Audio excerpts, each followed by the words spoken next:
introduction for Carter today. Disabilities can come in many forms. Most people are familiar with a visible disability. A neighbor down the street uses a wheelchair, or a friend as a guide dog. But what about someone with a disability that's not visible? An invisible disability is just as life-affecting as a visible one, but they're not as talked about and as easily understood. So Carter Hammett from Epilepsy Toronto will be speaking with us today about the concept of invisible disabilities and episodic disabilities, and how being aware of them can help us to reduce the stigma and the barriers to employment, housing, and enjoyment of public spaces that form the backbone of equitable treatment within our society. Carter Hammett is the Employment Services Manager with Epilepsy Toronto.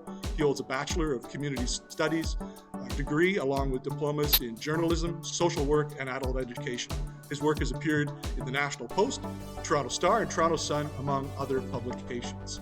So without further ado, I hand you over to Carter Hammett. Okay, well, thank you very much. It's great to be here, and thank you for this opportunity to be a part of. It sounds like the Humanist Association is doing some really interesting and great work, and it's an honor to be here. I just want to start off by saying that March is actually Epilepsy Awareness Month, and the color purple is what represents epilepsy. So that's what I'm wearing today. And so without further ado, I'd like to just pull up the presentation, and hopefully we will not have any technical difficulties. Everybody can see that, yes? Okay, so the focus today is going to be largely about epilepsy, but I'd like to sort of introduce you to the concept of invisible disabilities along the way. So we're going to sort of take a big picture approach, and then we're sort of going to narrow it down to epilepsy as well. So I hope that's okay. And I guess we can start. So let's just hopefully, there we go. So as I said, March is Epilepsy Awareness Month. Now, we're going to cover myths and misconceptions. We're going to talk a little bit about the concept of invisible disabilities and how it affects people. We're going to talk a little bit about the difference between seizures and epilepsy, the triggers, seizure first aid, disclosure issues, which goes back to invisible disabilities, coexisting conditions, and we're going to talk a little bit about mental health, how all of that sort of dovetails into it. I guess the first question is, what is an invisible disability? And in 2017, the Canadian Survey on Disability found that an estimated 1 in 5 Canadians aged 15 to 65, that is working age, identified with one or more disabilities, okay?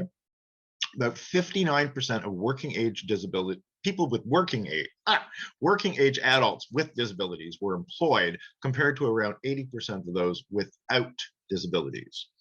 As the severity of the disability increased, not surprisingly, the percentage of those employed fell from 76% among those with mild disabilities to 31% among those with very severe disabilities. Youth with invisible disabilities are at a much higher risk of not being in school or employed, limiting future earning potential. I want to give you some examples of invisibles that are both invisible and in many cases episodic in nature.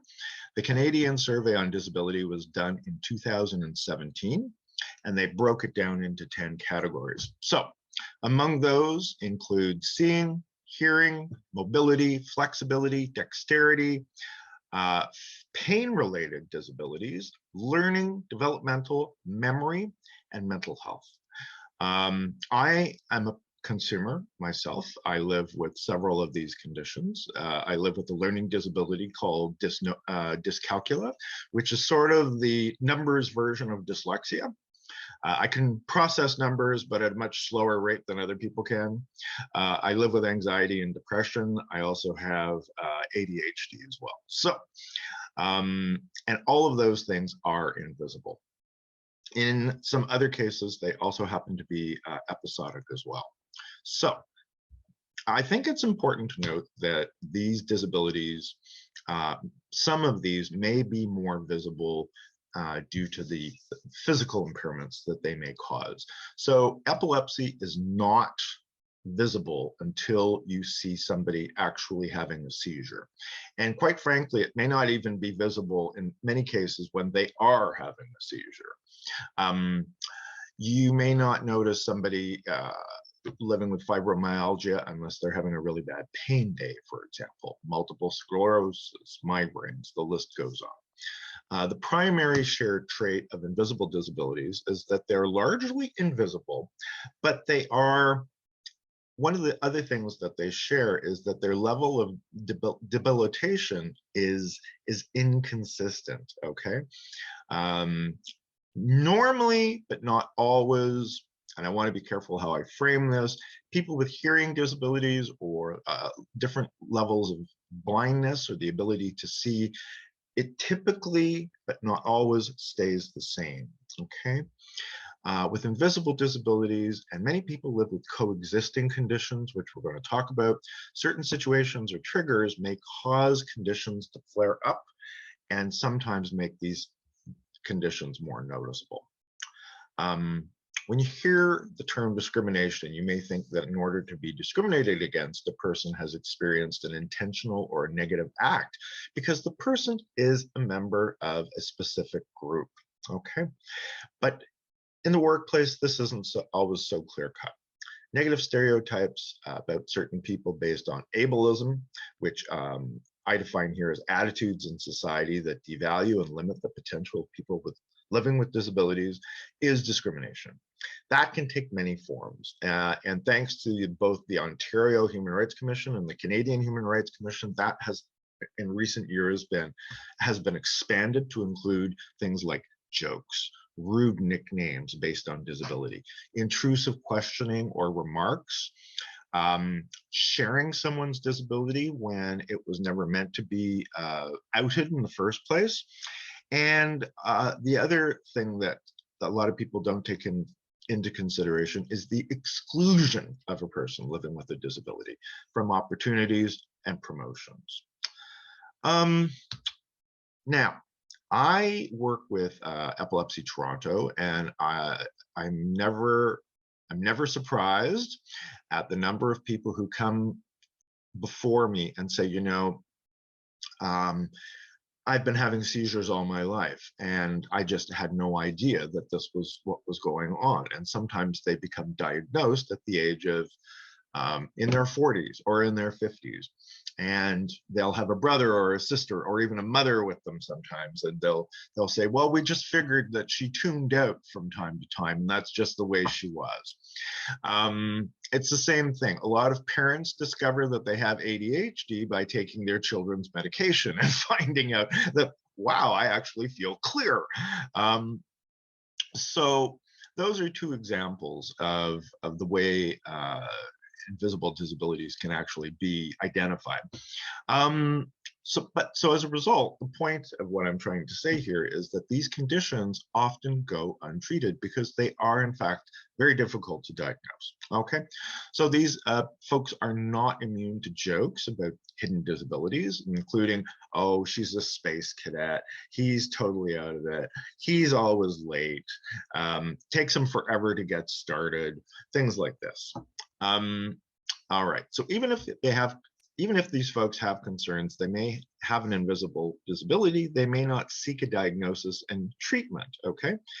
Because they don't want to be viewed as having a deficit. And even if they have chosen to seek treatment and share their diagnosis, they still may face potential prejudice from colleagues, even if it's protected by the law from overt discrimination. We deal with things like this all the time at Epilepsy, and there are many, many cases where people will disclose epilepsy, for example, but it may be well managed, and or it may take the form of a seizure that is not generally thought of as being a seizure. Most people tend to think of epilepsy as just being convulsive in nature, which we're going to see it takes many more forms than that. I wanted to share a few words about episodic conditions because these very often go hand in hand with invisible disabilities. And there are an increasing number of Canadians who are living with episodic conditions. And these include things like multiple sclerosis, arthritis, cancer, HIV and AIDS, diabetes, and some forms of mental health. A person can simultaneously live with both permanent and episodic conditions. However, there are distinctions.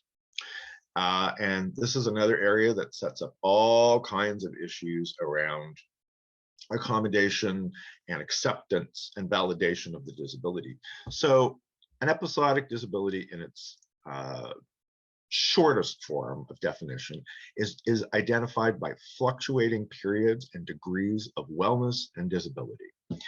There are periods in between, okay, these periods of wellness and disability are often unpredictable. You may be a superstar on Monday and bedridden on Tuesday, depending on the severity of the condition. As a consequence, the person may move in and out of the labor force in an unpredictable manner. And the way these disabilities are perceived can cause all kinds of myths and misperceptions and different degrees of pain. So I'd like to give you guys a couple of skill testing questions throughout this. And these will be episodic in nature as well. So the first question I have for you guys is, how many different seizure types do you think there are? Would it be 4? Would it be 40? Would it be 140 or 400? Do people put it in the chat or just call it out? Yeah, people call it out. Okay. 40? Or I'd say 40. 40, 4. okay. Anybody else? 4. 4, okay. I'll guess 4. 4. That seems to be the consensus. Anybody else? The answer is actually 40. There are over 40 different types of seizures. And that's another thing, because most people only recognize 1 or 2 of these types. So we're going to spend a little bit of time. I'm not going to go, we don't have the time to review all 40 today, but we are going to go over some of the major ones. All right, I have another question for you. So now this is based on United States data, okay? But according to a 2014 United States study, the direct costs of epilepsy are $2.8 million to $28 million, $28 billion, or $280 billion. I don't understand the question. So there's direct costs in terms of medical procedures related to it, lapsed hours, missing work, education. So those would be considered direct costs. This doesn't include indirect costs like caregivers, for example, who have to miss their jobs in order to stay at home and care for somebody or a child living with epilepsy, for example. So these are the direct costs specifically related to people actually living with the condition. Does that make sense? Okay. How about 28 billion, Carter? 28 billion. And you would be, Richard, absolutely right. I hope you didn't just Google that right now. So yeah, now this is a 2014 study, so it might actually be potentially even higher, that figure now. But in fact, the cost is actually $28 billion, okay? And we have to realize that this is affecting only 1% of the population. So let's get into some of the specifics right now, okay? So the actual definition of epilepsy minus all of this stuff is 2 seizures, okay? 2 seizures form a pattern. If you want to get in, do a bit of a deeper dive, what we can tell you is that the brain cells communicate with our body by means of tiny bursts of electrical activity, okay? A seizure occurs when there's a brief disruption in brain activity that actually interferes with that brain function, okay? Can occur in any part of the brain as well. Now, sometimes a group of brain cells have an erratic electrical discharge, and this causes a seizure, okay? Our bodies react to that stimulus, and it takes the form of a seizure, okay? Now, some seizures may affect only one or two parts of the brain and therefore certain functions. Other parts there may be what we call multiple focal points in the brain that can affect your functioning as well. A seizure can last anywhere from a couple of seconds to several minutes, and it can manifest in many different ways. The one thing that you need to remember is that the seizure is always temporary. It's always episodic.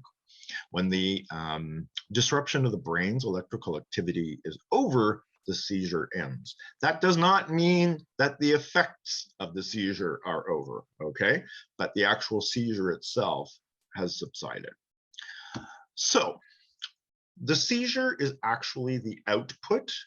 Epilepsy is the diagnosis. If someone has two or more unprovoked seizures, the person will automatically be diagnosed with something called epilepsy, okay? It is an individual episodic condition. Now, there's a movement afoot in the last couple of years that makes me very personally uncomfortable. Professionals working in the field first of all, professionals working in the field once every generation feel it's necessary to update and change the names of the different types of seizures.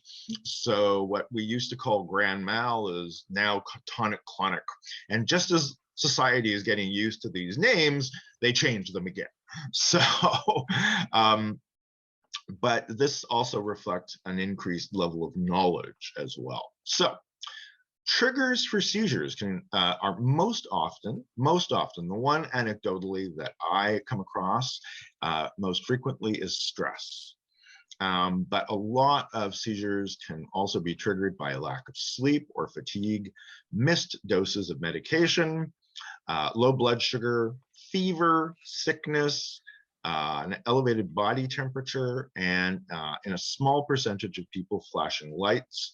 I would also say thirst and hunger also get people triggered as well. All right, so there are a certain percentage of people living with epilepsy who are affected by flashing lights. We call this photosensitivity.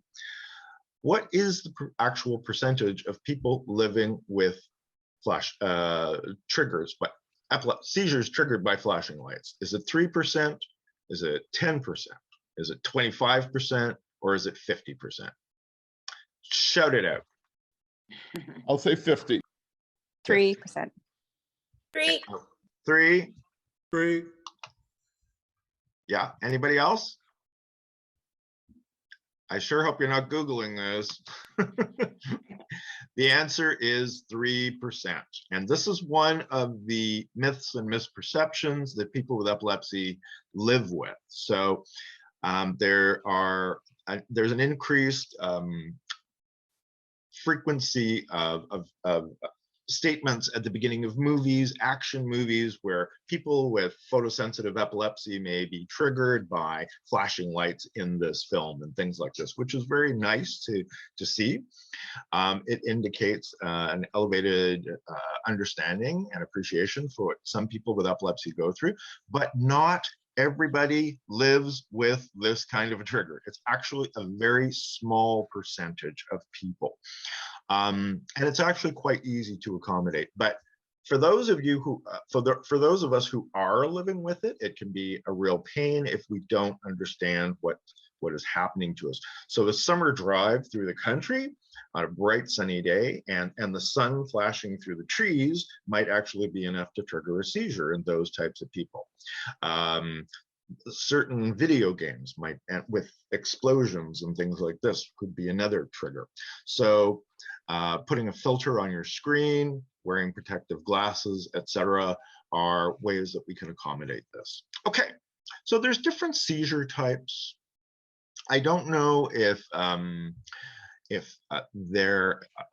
we understand so much about the brain, but it can have, depending on where seizures occur and the form and the frequency, they're going to have different manifestations for different people. So for example, some people, my arrow, I don't know if you can see my arrow here, but the back of the brain is called the occipital lobe, and that controls eyesight and vision. And sometimes during certain types of seizures, people may hallucinate. And that's a good indicator, may have visual hallucinations, by the way. And that may be a good indicator that the seizure is actually located in this particular lobe right here. If you go to the temporal lobe is responsible for managing things like memory, understanding language. It also regulates aggressive impulses. And we've got a particular type of seizure here that affects this most frequently. The frontal lobes are largely about self-regulation. And so there's a whole skill set located right here that has to do with self-regulation, and these are called executive functions. So executive functions are responsible for organizing, problem solving, time management, space management, logic, stress management, priority setting, decision making, switching attention. All of these things are located right here. And part of the reason why they're called executive functions is because it was this particular skill set was deemed to be successful for maintaining jobs. So those are some of the areas where seizures can more commonly affect people, although they can happen in any part of the brain. So seizures are generally divided into two parts. They are generalized or they are partial. So so when they are located in only one part of the brain, they're considered focal in nature, and it can affect different levels of awareness. So the old name for simple partial seizures is, it's now called a focal aware seizure. And a focal dyscognitive seizure used to be known as a complex partial or a psychomotor seizure. We're going to get into these in a little bit more detail in a minute. Seizures that affect the entire brain are referred to as generalized. And some of the seizures that last just a couple of seconds are what we used to be known as petit mal. That literally translates into little sick, okay? And what we call tonic-clonic seizures or convulsive seizures are what we used to call grand mal. And that's what most people tend to think of when they think of epilepsy. Grand mal means big sick. So, all right. So we're going to give you a brief overview of what we call the big four. So there's something called focal aware seizures. A lot of people refer to these as auras, and they can be standalone seizures, or they can kind of do a deeper dive in as a precedent to a larger seizure that's on its way. So typically, your awareness or your consciousness will not be altered, but you will experience some form of sensory awareness or overload, okay? Typically, it lasts 30 seconds to 60 seconds. People may, this is where sometimes people have heard about the mythology that most people with epilepsy smell burning toast before they have a seizure, okay? That's because the part of the brain that controls smell, that's where the aura is located. Sometimes it may take the form of visual hallucinations. A lot of people experience déjà vu. You may start feeling a sense of panic. You may get strange metallic tastes in your mouth, but nothing really changes. That will pass with time. You don't lose consciousness, and it is non-convulsive in nature. Complex partial, or what we call focal dyscognitive, is a little bit more challenging. Typically, it creates an impaired consciousness and memory. You don't necessarily recall what you're doing. I always ask clients who identify this type of seizure is, are you a picker or a wanderer? Because a lot of the people will sort of sit down and when they do have this kind of a seizure, they'll just be clumsy, repetitive movements, and they may pull at their shirt. They may get up and start walking randomly, mumbling, chewing, lip smacking, singing in some cases, looking blindly around the room. And a lot of the times, this particular type of seizure is mistaken for being drunk or on drugs. I had one client who was standing in the line of the checkout counter at a grocery store a couple of years ago, and he had his groceries with him, and he was about to pay for them. He had a seizure, picked up his bag, walked out of the store with the groceries, and people charged him with theft. And this is one example. Another example of this type of seizure occurred, I used to work for Epilepsy York Region, and one of my clients was on a bus in Richmond Hill. And he sat down and he was talking to the bus driver, and he said, you know what, I have epilepsy, and I may start wandering around, and it might look kind of weird. So I just want to let you know, I'm just having a seizure. I should be okay within the space of 1 or 2 minutes. The poor guy woke up blind and handcuffed. And what had happened was the bus driver had actually called the police. And the police showed up at the next bus stop, got onto the bus, and they saw this guy walking towards them, and like Frankenstein. And they said, stop, stop. And of course, he couldn't respond because he was completely unaware of his own actions. So they pepper sprayed him, and then they handcuffed him, and he woke up in jail. So that's one example of how a seizure can manifest. It's an extreme example, but it does happen. So I'm happy to report that after this incident, the guy asked for an epilepsy education awareness piece, happened for the York police force once a year, and every year since then there's been an epilepsy education seminar that's been presented to them. So that's kind of cool. Absence seizures are what we used to call petit mal. So they're not convulsive. It lasts for a couple of seconds, usually about 5 seconds, and they may take the form of just blinking, and then you're not aware of what's going on. It's affecting the whole brain, and the eyes may roll upwards. Your awareness will be impaired. Now, this doesn't sound like a big deal by itself, but if you can imagine being a child in a classroom and having 50 of these types of seizures in a morning, do you think that's going to impair your learning? You bet it will. Okay, so, and there are some folks who do go through this. This is the one seizure type, by the way, that can subside when you hit your teenage years. So sometimes it'll stay with you for life, but in many cases, so my brother had these types of seizures. By the time he was 18, they were gone. But it can also be perceived as inattention. It can be perceived as daydreaming. It can be perceived as all kinds of different things. So there's a lot of stereotypes that are attached to this seizure as well. Tonic-clonic. So this is what everybody thinks of when they think of epilepsy, okay?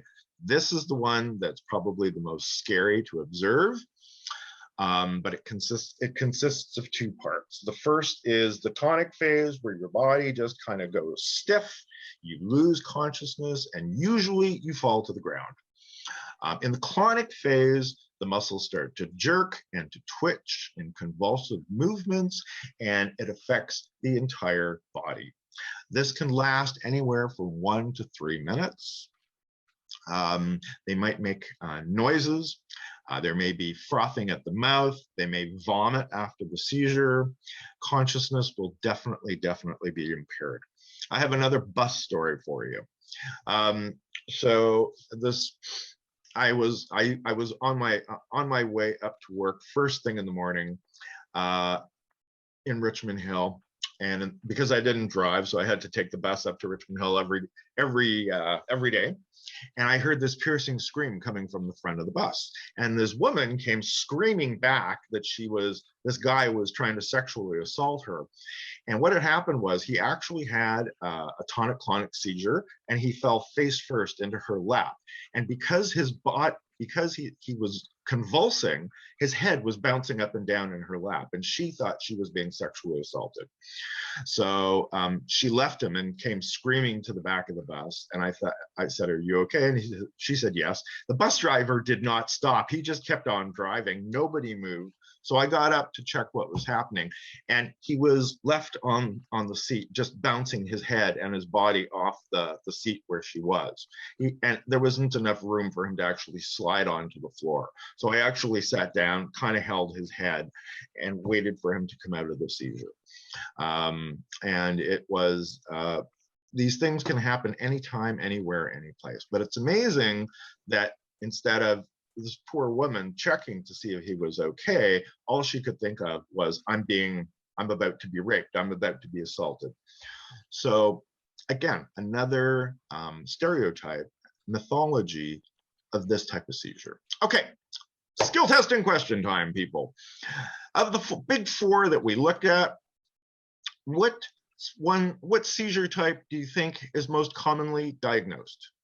Would it be focal dyscognitive, absence, tonic-clonic, or focal aware? Tonic-clonic. Tonic-clonic. Tonic-clonic. Okay. Anybody else? Absence. Okay. Tonic-clonic. Doop, doop, doop, doop, doop, doop. Okay. The actual answer, and nobody ever gets this one, is actually focal dyscognitive. Okay, complex partial seizures. So over 55% of newly diagnosed people live with this kind of seizure. Okay, all right. So a few words about post-ictal state. So this is a fancy word for the period that follows a seizure. And it's recovery. And some people recover immediately. I have seen people having tonic-clonic seizures, and they're jerking all over the place. And then it'll stop, and they'll look up and they'll say, "Okay, party's over, go back to work. Leave me alone." Other people need to sleep it off for a couple of hours. Some people lose their memory for as long as a week or two. Those are extreme cases, but usually they're going to be pretty grumpy. They're going to be pretty tired. There will be some memory loss. It may take a while for the speech centers in their brain to regain their ability to formulate words. A lot of people have headaches. And sometimes, unfortunately, people lose control of their bowels or their bladder during a tonic-clonic seizure. So one of the accommodations we always try to encourage people to have is a change of clothes at the office. Okay, so I don't want to spend too much time on this part, but basically seizure first aid is fairly straightforward for the most part. So if the person is having a non-convulsive seizure, it's important to simply stay calm. Always try to time it, regardless of how long, what kind of a seizure it is. Always try and time it. Do not, under any circumstances, restrain the person, okay?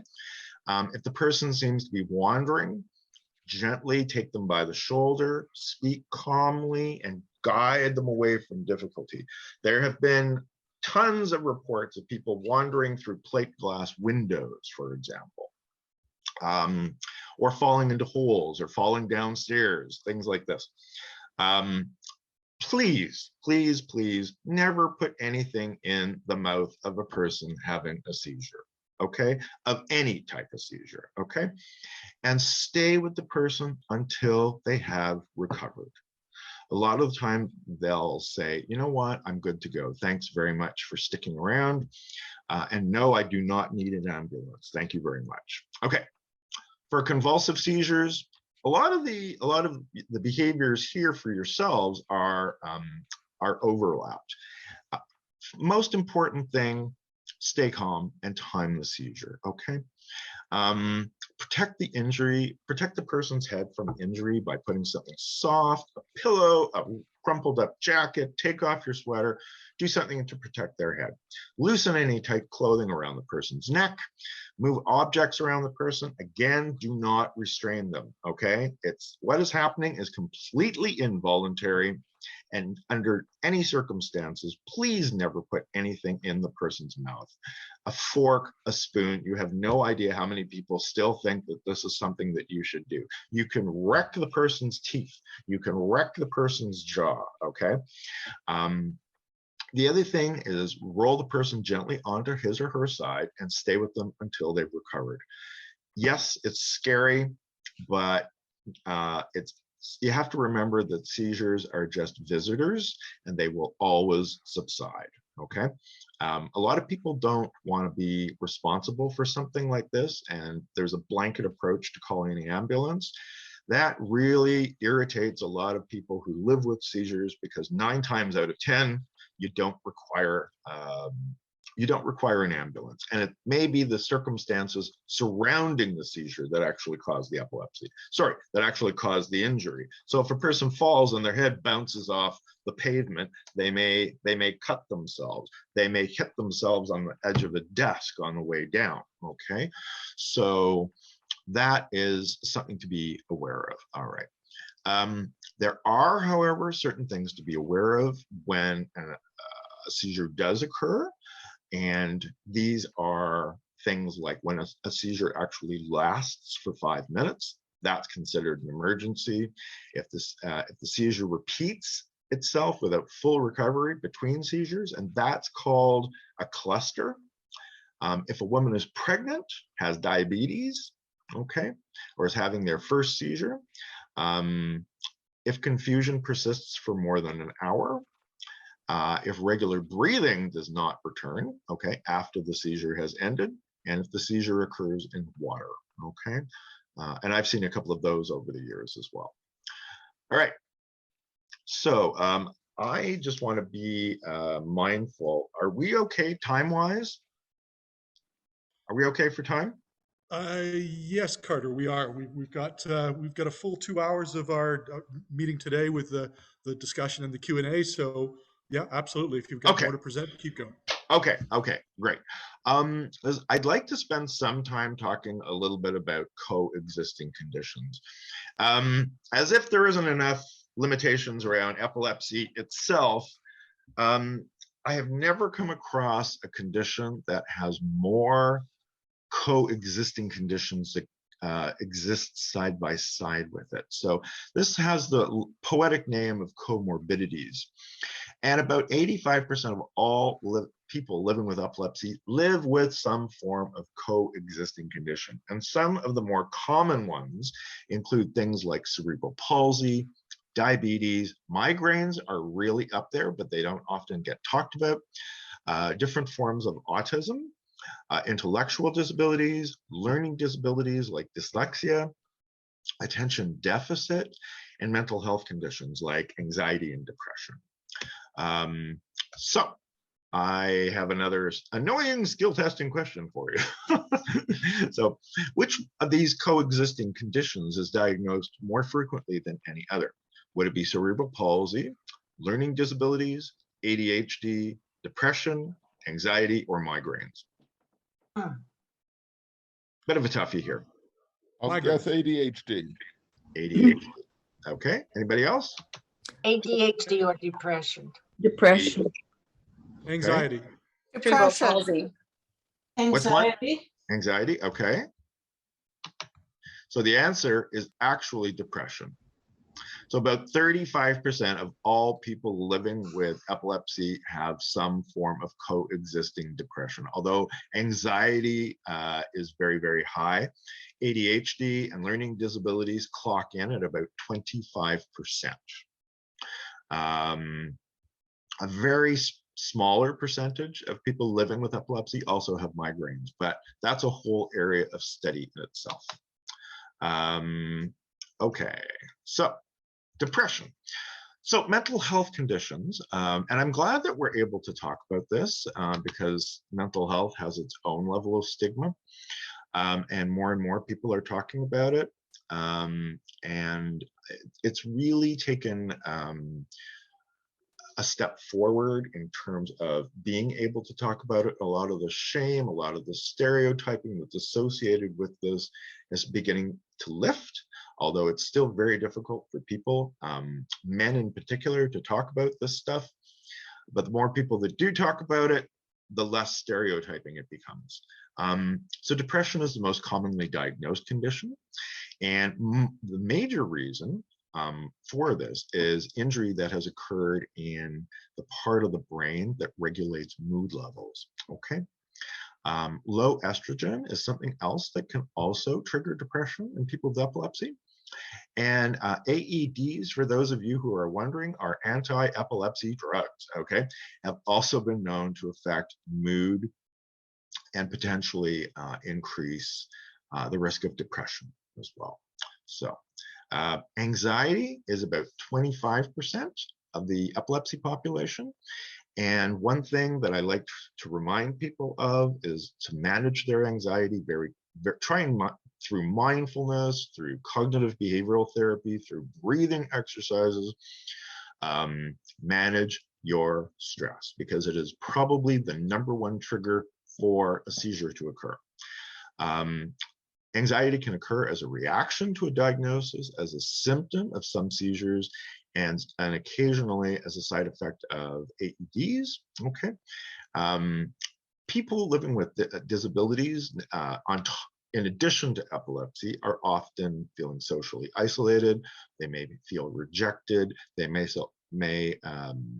be underperformers at work, less successful in relationships, and all of these can produce anxiety symptoms as well. Okay. Because of the invisible and episodic nature of disability, of epilepsy, a lot of folks have a real hard time with disclosure. We're actually doing a job maintenance group right now, and I would say that probably the #1 issue, at least as it relates to employment, is probably disclosure. How do I disclose? To whom do I disclose? When do I disclose?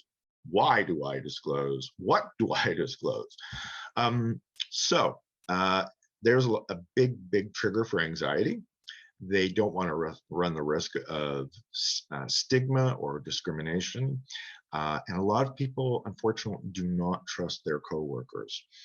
There was a study conducted back in 2011, and they found that people living with invisible disabilities had a negative view of disclosing their disability. And as it turns out, the flip side of that was people who were living without disabilities, invisible disabilities clocked in at #1 when it came time to share. So that is the category of disability that rated the actual most, because people didn't know when the disability would occur, when epilepsy would manifest. The mental health conditions were perceived as unpredictable, and the person living with them was perceived as unstable. So there's all kinds of factors that kind of combined to create much bigger problems than there really should have been. Recently, in 2000, actually not recently anymore, but in 2006, there was a study done in Ontario that varied by the type of impairments. So people with visual impairments were actually the most likely out of all the disabilities to disclose their conditions. And people living with learning disabilities and mental health were the least likely. Not surprising there. Okay, so what is the most important reason for disclosing a disability? Putting it out there to everybody. It affects your performance at work. Yes. Safety. Safe. Safety. Okay. Personal safety. Yeah. You can't accommodate if you don't know what you need to accommodate. Bingo, exactly, 100%. And so all of you kind of got a piece of the puzzle. But the point is that the number one reason why you should disclose in the first place is to request some form of accommodation. And accommodations for epilepsy can take many, many different forms. So it can, when we look at strange smells and lighting and things like this, we can talk about screen protectors, we can talk about consistent hours, we can talk about a buddy system, fall detectors, thicker carpets, furniture with rounded edges, an extra change of clothing, recovery time, flexible hours, being able to work from home.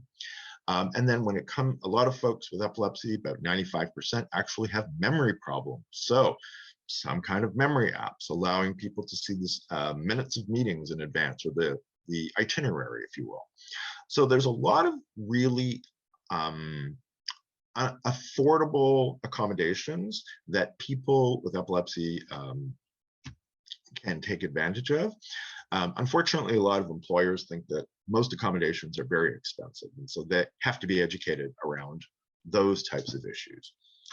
Okay, we're coming to the end, and I can't let a presentation go without at least one more skill testing question for you. What percentage of the epilepsy population lives with uncontrolled seizures? Is it 1%, 20%, 36%, or 50%? 50%. Okay. 1%? I'll say 20. 20. 20. 20. The answer is 36. So it's the one answer I didn't hear, folks. All right. So that means that about 65% of all people living with epilepsy live well with it. Okay. This means that they can work properly. This means that they can go on and have families. This means that they can have children.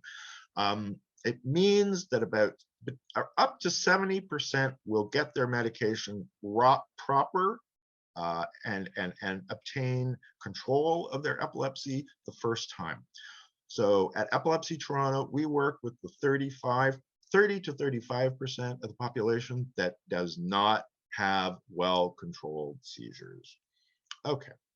For those of you who might be interested in finding out a little bit more about this, there is a wonderful website I'd encourage you to visit.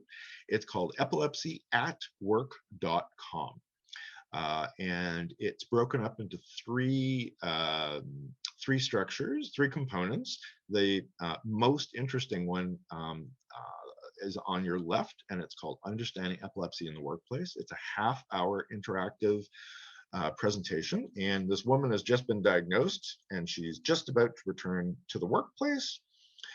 And she's going through all kinds of motions. Oh my God, what happens if I have a seizure in front of the client? What happens? How do I disclose my epilepsy? All of these things are going through her head. And so the video will stop and it'll ask you, what choices does she have throughout the half-hour presentation? Those of you who complete this get a certificate, and we are actually able to see who has taken this test. It's well worth 30 minutes that it takes to view this. You will walk out with a lot more information than you did walking in. Second part is called seizure safety, and the third part is this very, very extensive list of resources that covers everything from how to conduct yourself during an interview to how to disclose, seizure management charts, seizure action plans that can help you organize who your team is and who's got your back, lots and lots of other things. Okay, so this is something that we often encourage people to do at work, and actually while we're working with them as well. So a seizure profile really, really goes a long way to help people stay organized and to help the person living with epilepsy manage their seizures. Okay, when do you call an ambulance? Who are you going to call for support? What are your triggers? What medications are you on? What are they going to be? How are they going to be like after the seizure ends? So This can go a long way to supporting a person. Of course, it also means that the person living with the epilepsy has to disclose. And this sort of becomes the next step after people become educated about it. But this is becoming an accommodation that is increasing in its use. One thing I'm really happy to report is that over the years, especially with the introduction of the AODA, the Ontarians with Disabilities Act, we have actually been seeing an increase in calls from employers who have said, I've just hired somebody with epilepsy, but I have no idea how to help them or support them. So this is something that we will readily offer, and it reduces a lot of stress for everybody. Okay, some of the services that we offer at Epilepsy Toronto include things like counseling. We have an extensive employment program. By the way, we are the only epilepsy agency in Canada that has an employment program devoted to people with epilepsy. We have support groups for God and everybody. There is everything from a job search support group to pregnancy to parent support groups, you name it. We do advocacy, case management. We have a lot of public education. We have a lot of special events. Some of you may have heard of Busker Fest over the years, and a lot of people don't realize that Busker Fest is actually organized by Epilepsy Toronto. So just thought we'd put that out there. And it used to be one of the biggest street festivals in the world. So that concludes my little presentation. I hope I didn't accidentally put anybody to sleep. So if there's any questions, happy to receive them. Yes, Celia. Thank you very much for the presentation. I think, well, you know this, I'm a high school teacher, and having a training in different disabilities, including epilepsy, is a compulsory component for us in order to be able to teach. And I found that I did this year, and I found it very, very, very useful. Still, invisible disabilities have tremendous stigma amongst the community of teachers and parents, and we try, at least in high school, to help our students to advocate for themselves, to really be clear what they need. I do work a lot in special ed. That's my background.